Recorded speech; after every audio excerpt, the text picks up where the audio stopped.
这些喵星人太努力了，明明有个250斤白白胖胖的猫大哥，需要靠自己的双手赚猫粮。一星期中最痛苦的就是周一早晨，可今天叫醒大熊的不是蓝胖子，而是他。闭着眼起床，闭着眼下楼梯，闭着眼洗漱，闭着眼当干饭人。可睡觉界的天花板竟被一个鼻炮炸醒了。第一反应，今天铁定迟到没跑了。可大熊显然是多虑了，这都多亏了计时器的功劳。他不要998，也不要98，今天只要9元8。只要有了它，日程安排我来干。大熊开心地冲向学校，却遇到了满脸愁容的媳妇儿。媳妇儿不开心，那就是我的不开心。就连有趣的数学课，大熊脑子里也只有媳妇儿。终于熬到了放学，大熊想当静香的解语花，可静香嫌弃大熊是个低质量人类男性，这话谁能忍？大熊可是能为静香上刀山下火海的人。原来静香收养了一堆喵星人，却又不能养。作为宠妻狂魔的大熊，只能担负起铲屎官的重任，拿出自己的巨款就要去买口粮。可老妈讨厌宠物这事远近闻名，就算大熊再怎么步步为营，老妈还是轻易的洞悉了一切。大熊回到家，迎接他的就是开了满机咆哮的女帝老妈。大熊只能为小猫找下家了。可胖虎家有酷哥，小夫家有只养血统高贵的物种，只能寄希望于小镇中人了。小夫不愧是自认帅哥，平平无奇的照片配上10级美颜处理，海报就出炉了。这海报谁看了能残忍拒绝？另一面的大熊化成行走的铲屎官，希望能找到下家。可不是长得像老鼠的主人，连蓝胖子都怕，就是宠猫狂魔。可家家都有本难念的经，并不是每个人都愿意收养。最后这个重任又回到了大熊这里。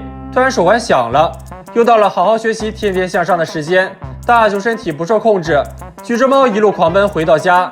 女帝老妈及时杀到，好家伙，大熊竟藏进了满级盔甲里。老妈就是小拳40，大拳80，要把大熊锤成脑震荡。老妈走后，盔甲里果然还藏着喵星人，大熊被锤的也只剩一口气了。蓝胖子扑闪着大眼睛，又拿出了4条计时器给喵星人带上。时间一到，喵星人整齐划一进了壁橱，爬到了屋顶。这正是蓝胖子的计划。只听一阵地动山摇，还真有蓝胖子的天敌。大耗子给老妈也吓够呛，虽是喵星人的功劳，但老妈还是嘴硬不肯养。蓝胖子却有了一个宏伟的计划，那就是让喵星人当打工人，凭借着一身捕鼠本领，活跃于各种店铺之中，而工资就用猫粮来结算。面属公司的雏形就完成了。大熊两人奔走告知，仅仅几日时间，喵星人的行程安排已经排到了1年后。就算是干饭时间，只要时间一到，喵星人就会迈着整齐的步伐，向着有老鼠的地方出发，因为这就是他们的发家史。那么同样是喵星人，小伙伴们还记得蓝胖子为什么怕老鼠吗？不要走开，下集更精彩。蓝胖子的百宝袋里好东西必然很多，但一收拾破烂也不少。就好比这个可以让白天变成黑夜的灯泡，虽然蓝胖子不想要，但大熊却能发现用武之地。这不，社畜老爸也想学大熊白天睡觉，可太阳当空照，根本睡不着。这灯泡不就派上用场了？蓝胖子踩着凳子在垫着脚，才勉强装好了灯泡。随着开关的按下，黑夜降临了。亲父子明算账，大熊开口就是50大洋。大熊发现了财富密码，为了实现铜锣烧自由，两人举着牌子卖起了黑夜。学霸哥也算是个奇葩，买了黑夜开着台灯，才能认真考研。父亲买了夜晚陪儿子看大片，母亲买了黑夜只为让宝宝睡个好觉，情侣买了黑夜无情地散发着恋爱的酸臭味儿。看上大熊家电灯的可不止普通市民，比如这位小哥渴望每天在黑夜中干满24小时。至于小哥的职业，千万不要问，问了就是强盗。中国有句古话叫掩耳盗铃，这强盗的智商估计跟大熊不分伯仲。这不撞到人了，也不管对方体格啥样，开口就要打劫，结果撞到枪眼上了。这智商基本以后就脱离这行了。此时的空地上，胖虎所谓的帐篷连屁股都还没塞进去，就人仰马翻了。原来是小夫要去法国露营，胖虎羡慕嫉妒恨，但自己的实力也就只能在空地上露个营了。说者无心，听者有意，可小孩子不能独自远行，更不被允许在晚上出去玩。但上有政策，下有对策。蓝胖子拿出帐篷手帕，只需用力一拉，将手帕拉大，再折出帐篷的形状，帐篷就叠好了。接着再拿出安全烟火和安全萤火，沾上水就是烟花，淋上水就是凉快的篝火。可问题又来了，大白天的哪里有露营的氛围啊？这就说到了重点。大雄拿出黑夜灯泡，开关一按，一小片黑夜手到擒来。小夫瞪大小眼睛，整个人都惊呆了。此时还要啥脸面，直接选择加入。申成怒了，小孩子怎么可以玩火呢？可这是凉快的篝火，大晚上怎么还在外面野呢？可一步之外就是白天。申成被怼的，只能祝大家玩得尽兴。野营怎能少得了烧烤？小伙伴们各回各家，各取食材，摆满了一桌。蓝胖子拿出不用火的铁板，小夫放上法国进口牛肉，这扑面而来的金钱味儿，让小伙伴们纷纷当起了厨神。小伙伴们烤的东西至少可以理解，其中蓝胖子的烧烤简直离谱，就是铜锣烧。喝着鲜榨的果汁，吃着现烤的美食，静香就默默坐到了大雄身边。美食很快被干光，接下来就该放烟花助兴了。蓝胖子亲自教学，这烟花简直帅爆了，有木有？众人纷纷亲自上手。胖虎一记铁砂掌，火花带闪电，把小夫当狗炸。蓝胖子又掏出二踢脚，可惜是个哑炮，明显是超出了黑夜的范围。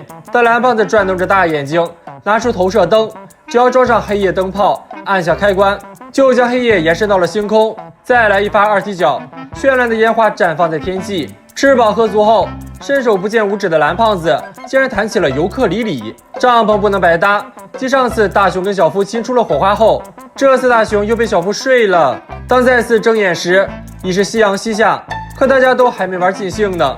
妈妈团已经开启了暴走模式，可来到空地，老妈惊呆了。那么小伙伴们猜到这次是用了什么道具呢？不要走开，下集更精彩。这一天，蓝胖子接到了大雄爸爸的电话，原来是文件忘在了家中，而公司的领导此刻正在责备爸爸，遇事不要慌。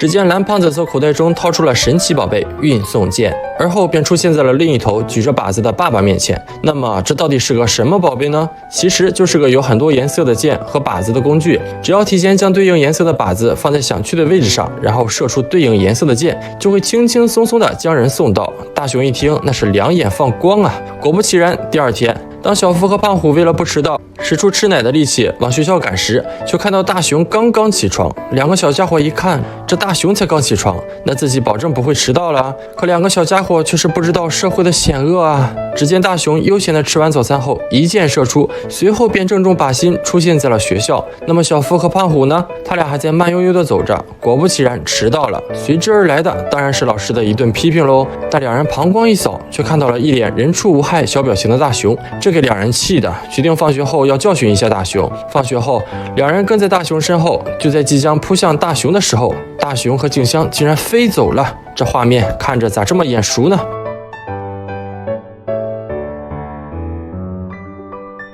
原来大雄把蓝色的靶子提前放到了静香家中。小夫和胖虎为了可以得到这款神奇的道具，找到蓝胖子，可蓝胖子上一秒还是拒绝的，下一秒就被美食收买了，把多余的运送件借给了两人。拿到新玩具后，第一件要做的事是什么呢？当然是开始玩了呀。胖虎掏出绿色的箭，一箭射出，然后两人飞呀飞，可最终却发现绿色的靶子在小河里，两人直接变成了落汤鸡。原来有只小狗贪玩，把绿色的靶子叼走扔到了河里，全身都湿透了的两人为了不感冒，决定先飞回小夫家中换件干净的衣服。于是两人射出了黑色的箭，而另一头小夫家中，小夫妈妈正在做着美味菜肴，而黑色的靶子竟被妈妈用来当成锅垫了。两人的第二次飞行也以失败告终，不甘心的二人决定再来最后一次飞行，于是他们射出了紫色的箭。但他们不知道的是，紫色的箭是大雄爸爸专用的，而此时的大雄爸爸正在出差的路上。于是只见小夫和胖虎飞越千山万水，从白天飞到晚上，甚至从富士山旁飞过，